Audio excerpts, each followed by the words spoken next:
بله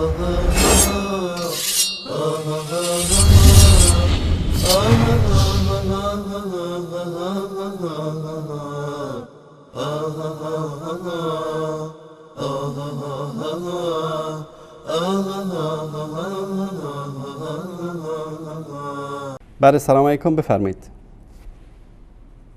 السلام علیکم و رحمت الله. علیکم السلام و رحمت الله و برکاته. خسته نباشید بسته گلم. بفرمایید آقای رضایی. آقا رسول میبخشید. سلامتون سلام آخوندی بود آقا. خسته نباشید آقا. سلامت این بحث شما را به انحراف کشوندن این ملایین. این در مورد شکنجه بود، در مورد چی بود آقا؟ خسته نباشین همدوام، خسته نباشین، دلمون هم براتون تنگ شده بود. خدمتتون عرض کنم جناب انصاری بزرگوار، تقریبا 15-16 سال پیش من از محل کسبم یا آقای اومد جلو، یا آقایم پشت سرش وایساده بود که رنگش داده بود مثل گچ سفید. درست. اومد به من اسم فامیلی منو اشتباهی گفت و من گفتم نه اون نیست، اینه فامیلی من. خب میشه یه دقیقه تشریف بیارین؟ گفتم میشه به خونمون بگم؟ گفت نه زود برمیگردید. ما رو بردن آقای انصاری. درست. بردن.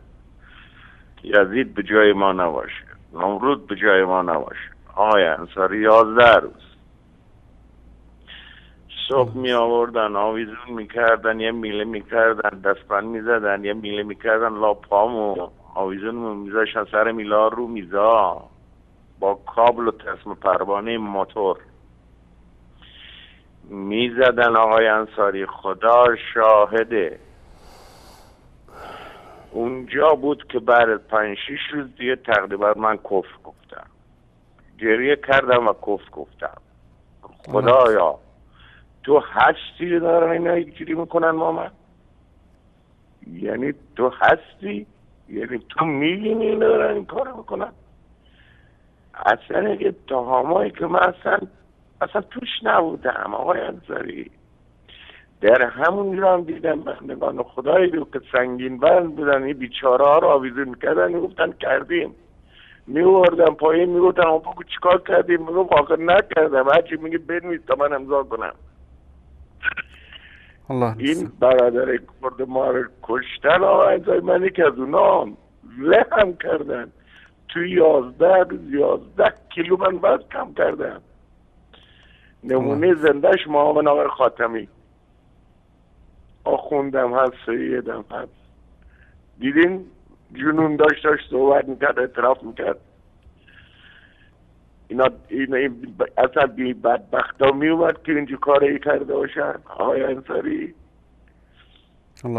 خدا شاهد آقای انصاری کشتن منه که به خدا پناه بردم. منشم توبه کردم از کفریاتم، اما خدا رو بون خدا قسم، همونی که شکنجه میداد، همون قاضی، همشون تصادف کردن ترکیدن. یعنی هم خبر میمد فلانی ترکیده داشته میرفته شهرستان، فلانی ترکیده. اینا خدا نمیترسن؟ من نمیفهمم. اینا حتما ایمان ندارن دیگه. والله اگه یک سر سوزن خدا رو در نظر بگیری این کارا رو نمیکنی. بله برنامه شما رو منحرف کردن برادر گرم. الله مطالبستون کنه. الله مطالبستون میخوام مقدر شدید. خدا شاده این واقعیت رو گفتم آقای انصاری، این واقعیت.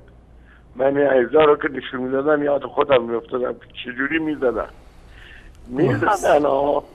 که انگار پدرشونو کشته. آخر بیرم نامرو براقا به چه جرمی؟ با توجه به این که تو قانونی که نوشته بودن تو مجلس حتی تو گوشی زدن ممنوعه. اینا خدا هدایتشون کنه. اگر هم میشه کار کرد دوست داره باشون میکنه. الله مطالبستون.